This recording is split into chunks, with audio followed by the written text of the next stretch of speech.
Amén. Sufro yo, sufres tú, sufrimos nosotros, sufre el rico, sufre el pobre, sufre el papa, sufre el rey, sufre el clero, sufre el panadero, sufrimos todos, sufrió Cristo. El sufrimiento no es ajeno para nadie. Por lo tanto, hoy día, hermanos amados, damos inicio a una serie de sermones titulado La Teología, tiene un nombre un poquito más largo, ¿verdad? Una teología bíblica del sufrimiento, ¿ya? Una teología correcta del sufrimiento. Porque respecto del sufrimiento hay muchas voces que se levantan hoy en día. Tenemos hoy día la psicología moderna, ¿verdad?, que trata de abordar el sufrimiento siempre desde una perspectiva autocomplaciente y autosufriente, autolástima, teniendo mucha autocompasión en la palabra, ¿verdad? Y bueno, tenemos una generación que peyorativamente se burla de una generación nueva y le dice que esta generación es una generación de cristal, ¿verdad? Que no saben afrontar el sufrimiento, porque el sufrimiento, hermanos amados, nos llega a todos y de diversas formas, ¿ya? Pero han cambiado los tiempos y siempre es importante tener una cosmovisión clara de qué es el sufrimiento, por qué es el sufrimiento, para qué es el sufrimiento y cómo afrontar el sufrimiento. Espero que esta serie de sermones, que no va a ser muy larga, por cierto, pueda responder esas inquietudes en nuestro corazón, porque estoy seguro que usted reflexivamente en algún momento ha hecho un análisis y ha puesto en una balanza todas aquellas cosas buenas que en esta vida ha tenido, pero también aquellas cosas que lo han marcado como individuo, ¿verdad? Por lo tanto, hermanos amados, hoy día tenemos un sermón titulado El propósito del sufrimiento, que va a ser el primero de una serie de sermones. Abra su Biblia conmigo, por favor, en Primera de Pedro, capítulo 4, versículos 12 al 16. Primera de Pedro, capítulo 4, versículos 12 al 16. Lo tenemos, dice así la palabra del Señor. Primera de Pedro 4, 12 al 16. Dice: Amados, no os sorprendáis del fuego de prueba que os ha sobrevenido, como si alguna cosa extraña os aconteciese, sino que gozaos por cuanto sois participantes de los padecimientos de Cristo, para que también en la revelación de su gloria os gocéis con gran alegría. Si sois vituperiados por el nombre de Cristo, sois bienaventurados, porque el glorioso Espíritu de Dios reposa sobre vosotros. Ciertamente de parte de ellos Él es blasfemado, pero por vosotros es glorificado. Así que ninguno de vosotros padezca como homicida o ladrón o malhechor o entremeterse en lo ajeno. Pero si alguno padece como cristiano, no se avergüence, sino glorifique a Dios por ello. Amén. Algunos de ustedes han oído la historia de profundo dolor que junto a mi esposa hemos vivido y tuvimos que atravesar hace ya algunos años, ¿ya? Junto a mi esposa, hace algunos años atrás, esperábamos con mucha ilusión la llegada de nuestra hija Abigail. Ya habían pasado algunas semanas desde el único baby shower que hemos organizado juntos para uno de nuestros hijos, lo que refleja un poco las ansias, la ilusión que teníamos en ese momento por el hermoso regalo que estábamos recibiendo del Señor. En la semana de celebración de Navidad del año 2017, para ser específico, mi esposa ya había cumplido 8 meses de embarazo, cuando de un momento a otro todo en nuestras vidas pareció derrumbarse. Así es, después de que durante un día mi esposa no sintiera movimientos en su vientre, fuimos al médico y tuvimos que oír la noticia para la cual nadie está preparado. Nuestra pequeña hija había fallecido en el vientre materno. Y son zapatos en los que nadie quisiera estar en ese momento. Siempre se habla del dolor, ¿verdad? Cuando se habla del embarazo y de dar a luz, siempre se habla del dolor que deben soportar las madres durante el parto, ¿verdad? Y las mujeres, hermanos, que son seres tan valiosos y tan maravillosas, ¿verdad? Soportan ese dolor en el parto. Y las mujeres que he escuchado hablar sobre este fenómeno no me han dicho que es un sufrimiento, o sea, me han dicho que es un sufrimiento desesperante antes de dar a luz. pero que de alguna forma se supera con expectativa porque al final de ese dolor llega la calma. Y no solamente la calma, llega el gozo de tener una nueva vida entre tus brazos. Hay una satisfacción por causa del dolor. Pero ¿qué pasa cuando sabes que ese dolor que vas a sufrir como madre parece no tener propósito porque no llegará la vida que tanto esperas? O sea, será un parto en vano porque al final el bebé que está en el vientre está muerto. Realmente, hermanos amados, en ese momento no podía hacer otra cosa, yo personalmente, que acariciar a mi esposa y admirar su valentía, ¿verdad? Admirar su valentía en todo ese proceso. Los días siguientes no fueron distintos, ¿verdad? Recuerdo caminar muchas veces como zombie para hacer una cantidad de trámites necesarios debido a lo que pasó, sin saber por qué, sin entender nada, ¿verdad? Absolutamente nublado, dolido, abatido, destruido, con el alma hecha pedazos, caminando en este mundo caído. Situaciones, hermanos amados, como esta nos llevan a pensar o nos llevan a preguntarnos lo inevitable. ¿Por qué?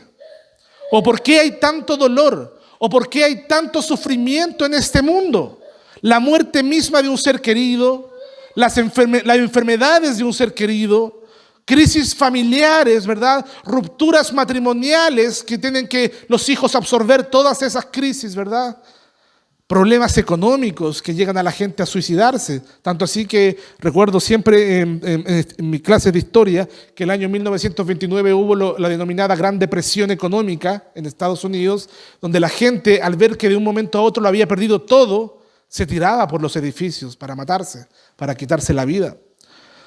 Es por eso, hermanos amados, que es doloroso conocer todas estas cosas en el mundo. Y es doloroso también saber que la sociedad es cada vez menos resiliente al dolor y al sufrimiento. La sociedad en la que vivimos cada día se desmorona con mayor facilidad emocionalmente, ¿verdad? Hermanos amados, es por eso que vemos hoy día un creciente número de personas que se quitan la vida. Gran parte de ellos jóvenes y adolescentes. Ayer conversaba en una sobremesa familiar sobre cómo los adolescentes ven el mundo y ven la vida, ¿verdad? Como si todo estuviera en contra de ellos, como si estuvieran viviendo de una manera terrible, como si todo fuera adverso, cuando en realidad están viviendo el mejor momento de su vida. Porque después de 10 años, generalmente el joven dice, ¿cómo quisiera volver a tener 17 años? Tanto así que la gran Violeta Parra escribió una canción que se llama Volver a los 17. Volver a los 17, una linda canción, una linda tonada folclórica. Pero muchos adolescentes y jóvenes hoy día se quitan la vida, ¿verdad? Es doloroso ver ese número creciente. Esta semana la Organización Mundial de la Salud informó que cada año más de 720,000 personas, fíjese bien, tres cuartos de 1,000,000 de personas mueren por suicidio en el mundo, se quitan la vida. Y son mayores aún las cifras de personas que intentan quitarse la vida. Y en Chile la situación también es alarmante. Según el Ministerio de Salud, la tasa alcanzó 10.3 suicidios por cada 100,000 habitantes. Y para los jóvenes es la segunda causa de muerte, el suicidio, con un suicidio cada 5 horas. Y aún más preocupante, los intentos de suicidio que han crecido un 55% en algunos sectores desde la pandemia, especialmente entre los jóvenes. Estamos hablando de que hay una crisis emocional, hay una crisis mental grave en la sociedad actual. Estos datos no son solamente números, hermanos amados, son historias de corazones rotos, de familias destruidas, ¿verdad? Y comunidades llenas de dolor. Todo esto nos da un marco real para el pasaje que acabamos de leer en Primera de Pedro, donde Pedro nos dice, no os sorprendáis del fuego de prueba que os ha sobrevenido. Y este sufrimiento que parece inexplicable y devastador no es extraño para la fe, no es extraño para el cristianismo y está fuera del control de nuestro Dios. Por eso hoy día vamos a explorar por qué el sufrimiento no debe sorprendernos y cómo es que Dios utiliza ese sufrimiento para moldearnos y finalmente cómo podemos sostener a otros y a nosotros mismos en medio de la prueba sabiendo que Cristo está con nosotros. Veamos primeramente el sufrimiento como algo inevitable y algo que no debe sorprendernos. El versículo 12 de 1 de Pedro 4 dice, amados, no os sorprendáis del fuego de prueba que en medio de vosotros ha sobrevenido para probaros, como si alguna cosa extraña os estuviera aconteciendo. Fíjese bien, primeramente Pablo escribe en una comunidad que estaba siendo perseguida, azotada por el dolor. Y los creyentes del primer siglo no solamente enfrentaban oposición de forma cultural o burlas, ¿verdad?, sino torturas, exilios, desplazamientos de gente y hasta la muerte por su fe. Todos los apóstoles, según la tradición, murieron y fueron asesinados por su fe, excepto el apóstol Juan. Sin embargo, hermanos, Pedro no les dice desgraciados, porque una persona que está llena de sufrimiento y dolor y que le ha llovido sobre mojado, pareciera que fuera un pobre desgraciado. Le dice amados, amados. Y acto seguido les dice algo que suena contrario a nuestra lógica moderna: no te sorprendas por el sufrimiento. No te sorprendas por el sufrimiento. ¿No es acaso esto lo opuesto a cómo solemos reaccionar? Cuando nos viene algo difícil, lo primero que hacemos es ¿por qué? De manera sorprendida. ¿Por qué a mí? Que por cierto, alguien dijo por ahí que lo único que manifiesta cuando nos preguntamos ¿por qué a mí? Es un orgullo y una arrogancia tan grande, porque lo que estamos diciendo es ¿por qué a mí? ¿Y por qué no le pasó a otro en vez de mí? ¿Verdad? Hermanos amados, cuando sufrimos o cuando el sufrimiento golpea nuestra vida, ya sea en forma de enfermedad, en forma de pérdida o traición o tragedia, ¿verdad? Nuestra primera respuesta suele ser ¿por qué me está pasando esto? Pero hermanos amados, una anomalía dentro de la vida cristiana, pero Pedro dice que el sufrimiento no debe ser considerado como algo extraño. No es una anomalía, ¿verdad?, dentro de la vida cristiana, sino un componente esperado en el caminar de la fe. Usted pregúntese por qué las iglesias de la prosperidad que predican que el cristiano no puede tener enfermedades, ni puede tener problemas económicos, ni puede tener problemas en ninguna clase, están llenas. Porque la gente quiere escuchar que no va a tener problemas. Pero la Biblia nos dice algo totalmente lo contrario. No te sorprendas cuando venga la prueba, cuando venga el fuego. Hermanos, nos sorprende el sufrimiento porque olvidamos que forma parte de la vida cristiana. El sufrimiento forma parte de la vida cristiana. Existe una vocación del cristiano, un llamado del cristiano, entre otras cosas, sufrir. Sufrir. Y alguno podría pararse en este momento de aquí y decir, en realidad me acabo de dar cuenta que esto no es para mí, yo no estoy dispuesto a sufrir, ¿verdad? Pero la Biblia es clara, no te sorprendas cuando venga el sufrimiento. Hermanos, la fe bíblica no es una fe ingenua, no promete una vida sin pruebas. De hecho, Jesús fue muy claro cuando en Juan capítulo 16, versículo 33 dijo, en el mundo tendréis aflicción. Y el apóstol Pablo añade en 2 Timoteo 3:12, todos los que quieren vivir piadosamente en Cristo Jesús padecerán.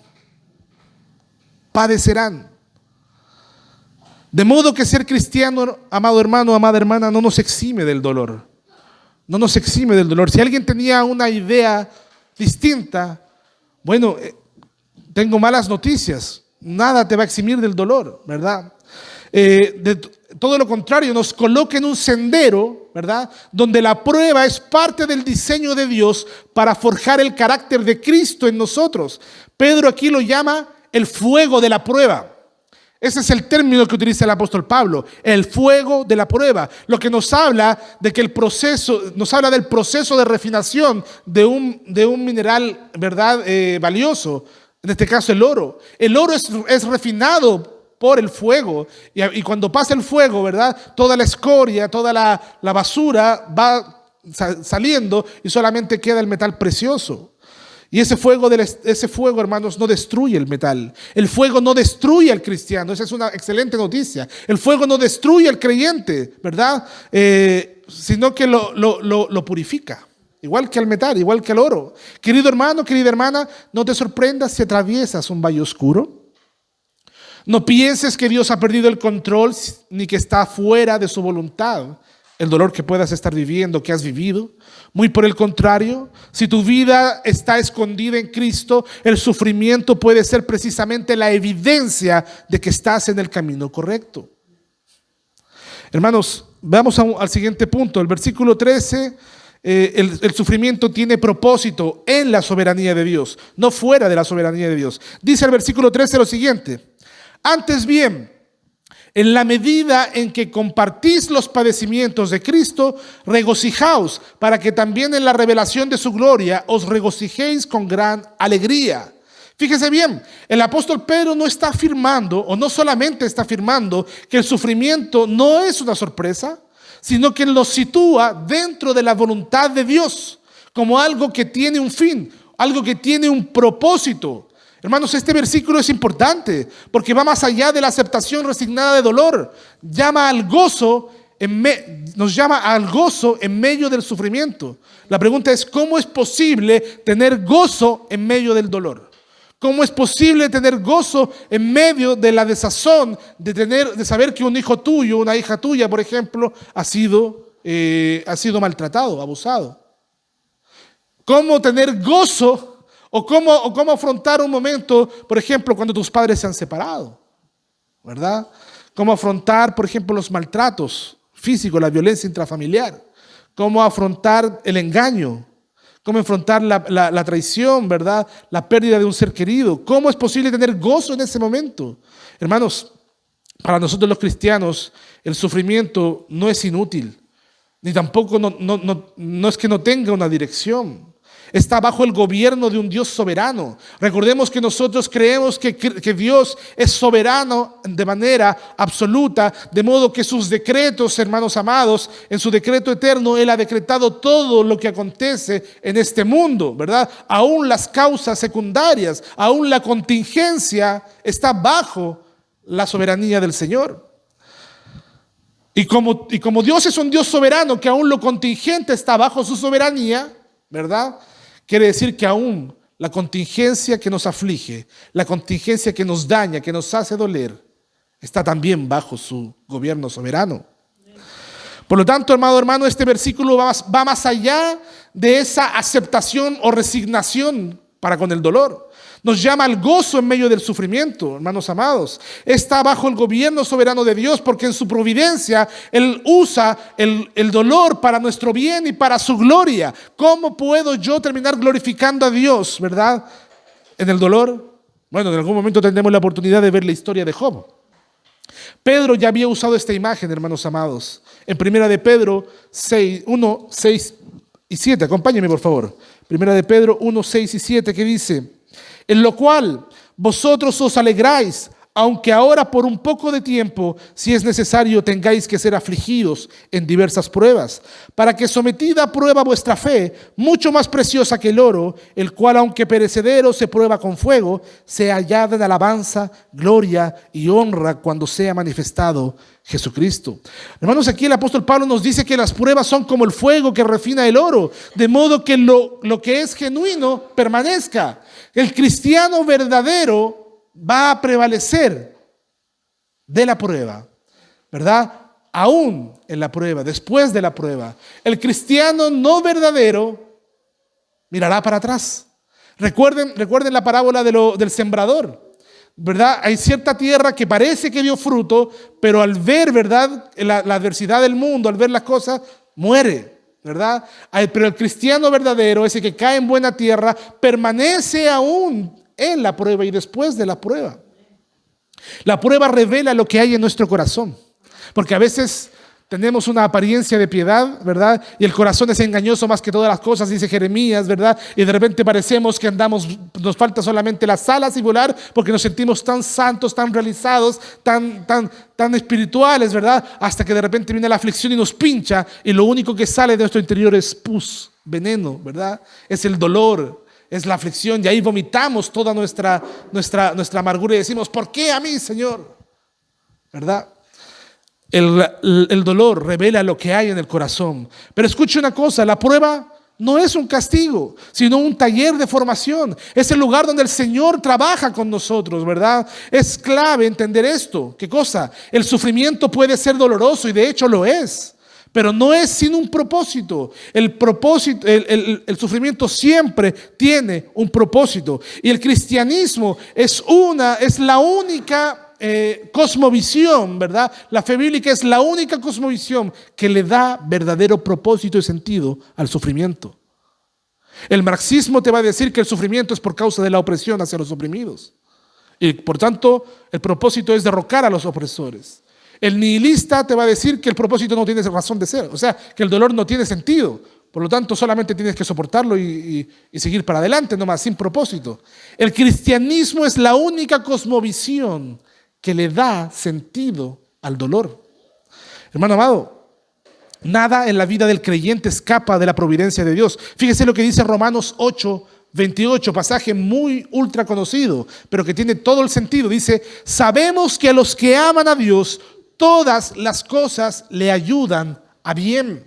Todas las cosas le ayudan a bien, incluso aquellas cosas que nos han roto el alma.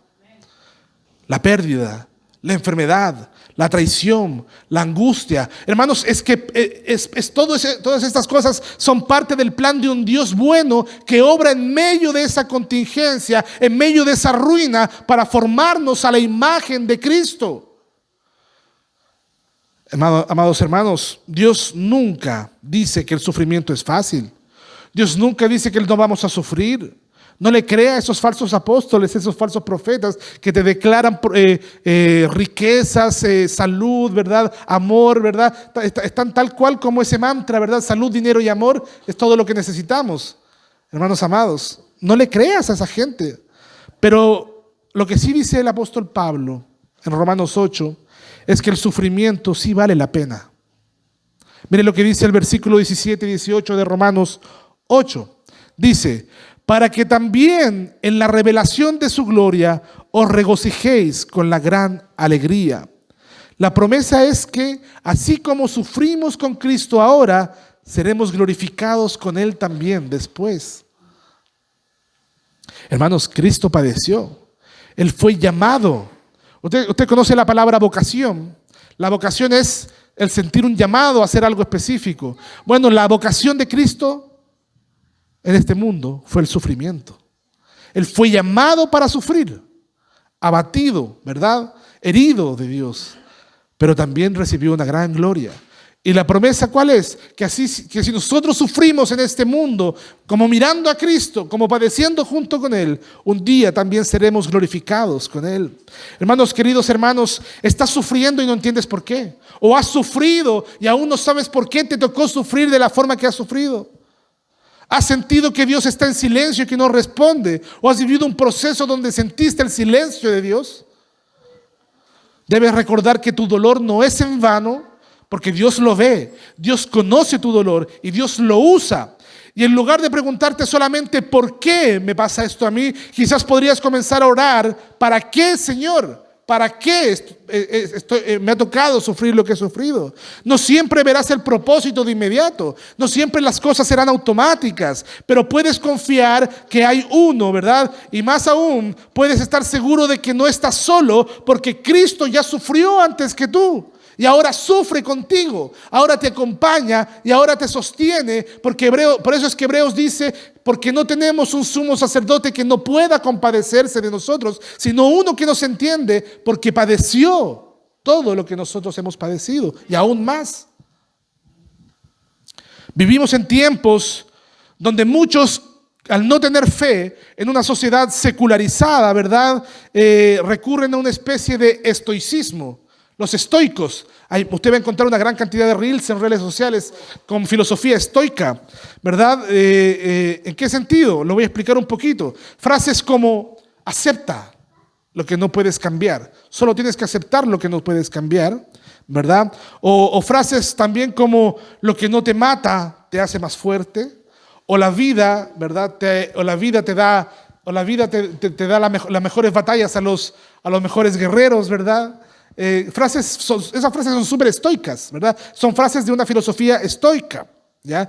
Pero fíjese bien, hermano, estas frases se han vuelto comunes y a primera vista, ¿verdad?, suenan frases valientes, suenan bien. O sea, me gusta escuchar de repente frases estoicas y tienen apariencia de valentía, de vigor, de virilidad, de resiliencia, ¿verdad? Todas esas cosas que pueden ser cualidades muy buenas, ¿verdad? Pero en el fondo Detrás de esa filosofía solamente hay una resignación fría ante un universo sin propósito. Simplemente te tocó vivir, ponle el pecho a las balas y sigue adelante. Suena bonito, está bien y puede ser muy bien intencionado, pero esa filosofía lo único que muestra, ¿verdad?, es la resignación ante un universo sin propósito, ¿verdad? Este estoicismo moderno muchas veces es solamente nihilismo. ¿Qué es el nihilismo? La palabra nihilo significa nada. Significa, para el nihilismo, nada tiene propósito. No hay vida después de la muerte, no hay nada después de la muerte, nada tiene sentido, nada tiene propósito. Y muchas personas viven con ese pensamiento nihilista, ¿verdad? Disfrazado de fortaleza emocional. En el fondo viven un sinsentido. O sea, viven esta vida sin un sentido, sin un propósito, solo porque hay que vivirla. No hay consuelo personal en medio del dolor. Solamente una resignación ante el dolor. No hay redención para lo que se ha perdido. Perdiste un nihilista que perdió el ser querido, simplemente se resigna a haberlo perdido. Tú perdiste un ser querido, nosotros perdemos un ser querido en la fe. Sabemos que un día nos reencontraremos con él en la gloria.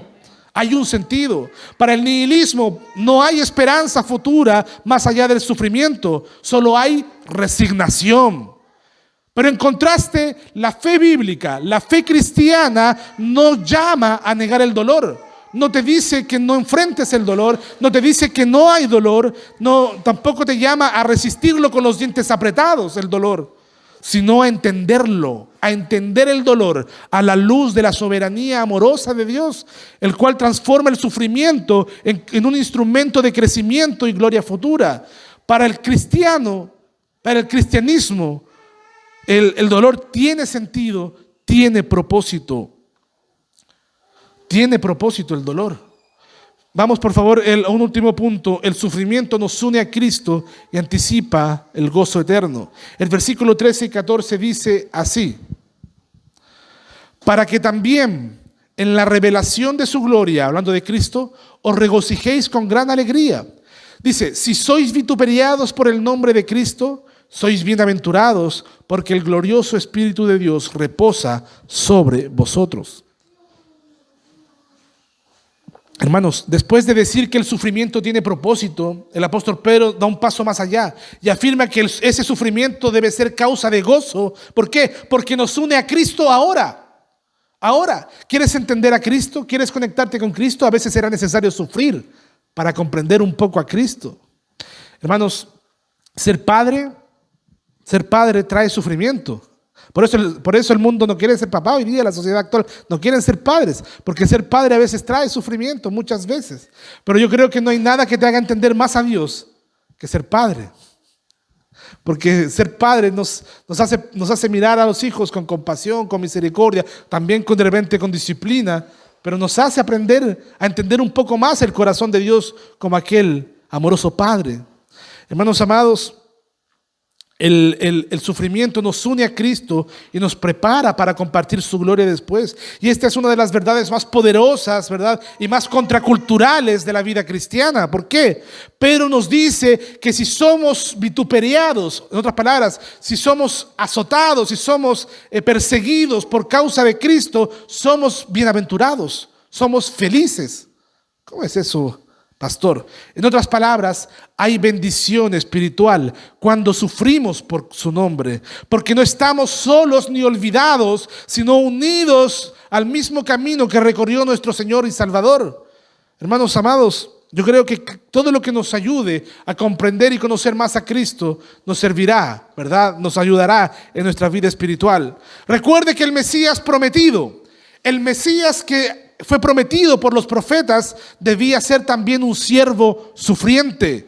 Leímos en Isaías que aquel Mesías sería un varón de dolores, herido por Dios, ¿verdad? Despreciado. Y nuestro Señor Jesucristo fue despreciado, fue rechazado, fue calumniado, fue azotado y fue crucificado hasta la muerte. Él cargó injustamente con el dolor para que tú y yo nunca más tuviésemos que cargarlo solos. Si hoy día sufrimos, no sufrimos solos, porque Cristo ya sufrió por nosotros, sufrimos con Cristo. Compartir nuestros sufrimientos, hermanos amados, es parte de conocer a Cristo profundamente, porque el dolor nos lleva a un nivel de comunión con Jesús que no se experimenta en la comodidad.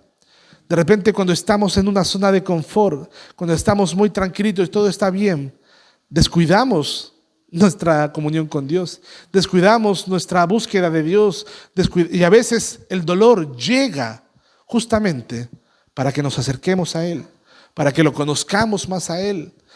Tiene sentido el dolor. Pedro nos dice, para que también en la revelación de su gloria, dice, os regocijéis con gran alegría. No nos equivoquemos, hermanos. La Biblia no romantiza el sufrimiento. No estoy diciendo que abramos la puerta y salgamos todos a buscar sufrimiento. No estoy diciendo eso, ¿verdad? Porque eso sería antinatura. El hombre no busca el sufrimiento, ¿verdad? El sufrimiento llega y toca la puerta sin preguntarle a nadie y entra. Hermanos, la Biblia no romantiza el sufrimiento, pero sí lo ubica en una perspectiva clara. Y aquí nos da una perspectiva escatológica. ¿En qué sentido? Escatología es el estudio del final, el estudio del fin de las cosas. Por eso tiene una perspectiva escatológica. ¿En qué sentido? Hoy día duele, pero mañana será gloria.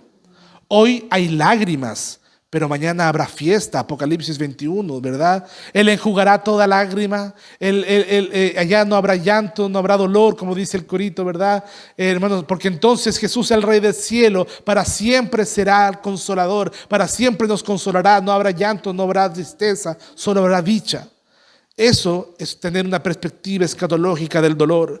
Dijo C.S. Lewis la siguiente frase: el dolor es el megáfono de Dios para despertar a un mundo sordo, ¿verdad? Porque el mundo está hermanos amados, el mundo está sordo. El mundo ha cerrado sus oídos al evangelio, ¿verdad? Y el dolor de repente llega porque en medio de las crisis el corazón del pueblo despierta.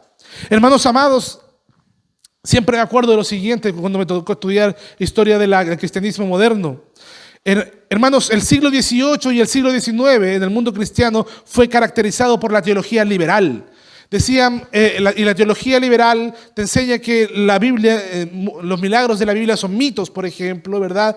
Te enseñan que en realidad lo que tenemos que buscar, la religión nos enseña que tenemos que buscar ser mejores seres humanos, porque el hombre puede encontrar bondad en su interior, ¿verdad? Lo mismo que predica el humanismo hoy día, el hombre puede educarse y ser mejor persona, ¿verdad? Y de repente, hermanos amados, llega de un plumazo la Primera Guerra Mundial y se cae todo el discurso liberal, de la teología liberal y del humanismo. Porque el discurso liberal, hermanos amados, y el discurso humanista es: el hombre es bueno por esencia. Escucha tu corazón. Todos podemos alcanzar y formar una sociedad mejor para todos nosotros. Y de un plumazo viene la Primera Guerra Mundial y derrumba ese discurso, evidenciando lo que es verdadero: el hombre es malo por naturaleza. Hermanos amados, no nos extrañemos si en esta sociedad moderna, donde los hombres se dicen unos a otros: escucha tu corazón, haz lo que tú quieras hacer, ¿verdad? Solamente sé feliz, podemos formar un mundo mejor, ¿verdad? En nuestros propios términos. No nos extrañemos si viene una guerra nuclear para botar por el piso la arrogancia del hombre que cree que en sus propios términos puede construir un mundo mejor. No, hermanos amados, no nos extrañemos. Hermanos, estamos viviendo en una tensión, ¿verdad?, de guerras tan fuerte que muchos ya creen que se avecina la Tercera Guerra Mundial. No nos extrañemos si algo así pasa. Pero en todo caso, C.S. Lewis dijo esa frase por lo mismo, ¿verdad? El dolor, ¿verdad?, el sufrimiento es el megáfono de Dios para despertar a un mundo sordo. Es en ese momento donde las iglesias se llenan. Es en momentos donde viene la hambruna, donde viene la crisis económica, donde viene la desgracia, donde los templos se llenan de gente buscando una respuesta del Señor. Porque mientras hay comodidad, el mundo no despierta. Hermanos, Dios no solamente quiere despertarnos. Dios no usó el dolor solamente para despertarte, o no solamente está despertando tu conciencia si estás sufriendo hoy en día. Él quiere dirigirnos hacia una esperanza viva que tenemos en Cristo, hacia el día cuando su gloria será revelada y nosotros seremos redimidos y participaremos de su gloria, como dice Romanos 8. Además dice la parte B del versículo 14: porque el Espíritu, o porque el glorioso Espíritu de Dios reposa sobre vosotros. En otras palabras, no solo sufrimos por Cristo, sino que sufrimos con la presencia activa del Espíritu de Cristo en nosotros. En momentos de aflicción, el Espíritu no se aleja de ti, no se aleja del creyente, sino que se hace más presente. Nunca he sido más santo que cuando he derramado mi corazón por el dolor delante de Dios. Nunca me he sentido más purificado que cuando el dolor ha traspasado mi alma y me ha acercado a Dios en dolor a Él.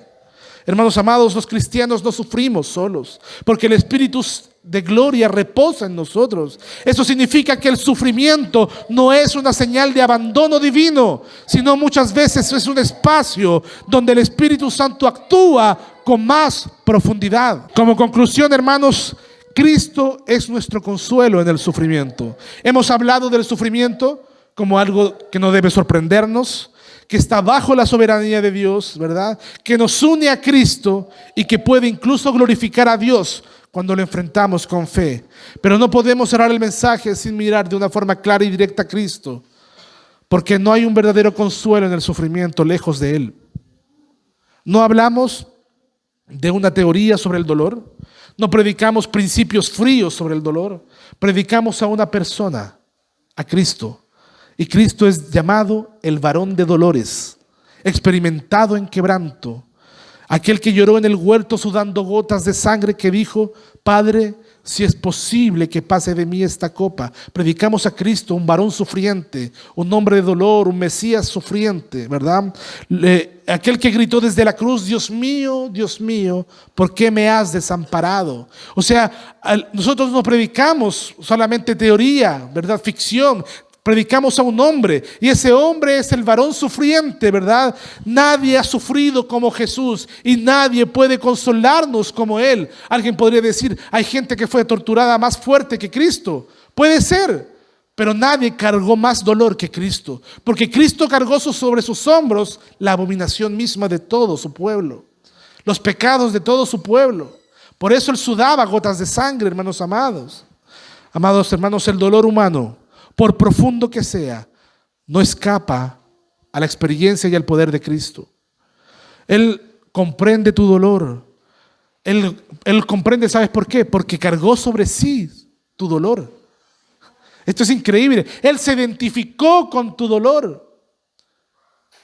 Hermanos amados, yo no sé si usted ha tenido la oportunidad de sentir esa caricia en el alma de Cristo en medio del sufrimiento. Él nos consuela porque Él cargó nuestro dolor, nuestro sufrimiento.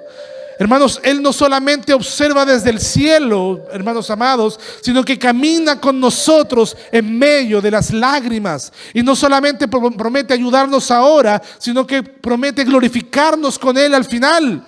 Venid a mí, dijo el Señor en Mateo 11, todos los que estáis trabajados y cargados, y yo os haré descansar. Hermanos, ¿qué puedes hacer hoy si estás sufriendo? Primero, no escondas tu dolor a Cristo, porque Él ya lo conoce. Habla con Él, llora con Él. No permitas que el sufrimiento nuble la verdad de su amor, porque la cruz es la prueba eterna de que Dios está por ti, aun cuando todo parezca estar en contra. Aun cuando no lo escuches, aun cuando no lo sientas, Él está ahí. Recuerda que su Espíritu Santo está contigo, está dentro de ti. Y ese mismo Espíritu Santo es quien clama dentro de ti cuando no tienes palabras. Dice Romanos 8:26 que el Espíritu Santo gime con gemidos indecibles. Lo que tu boca no puede expresar, el Espíritu que está en ti lo expresa delante de Dios. Mira hacia adelante y mira con esperanza, porque el día vendrá en que no habrá más lágrimas, ni muerte, ni dolor, ni clamor. Y ese día está asegurado porque Cristo ya resucitó. Está asegurado, hermano amado, amada hermana. Querido hermano, estás sufriendo, estás desgastado, o aún no logras entender por qué has tenido que sufrir. Hermano amado, mira a Cristo, abraza a Cristo, camina con Cristo. Y si hoy todo lo que puedes hacer es aferrarte a Él, aunque sea con un hilo de fe, eso basta, porque Él no soltará tu mano. Y aunque hoy día llores, te espera un gozo eterno en la presencia de Él. Hay un propósito. Sol y Deo Gloria, ponte de pie, oremos al Señor.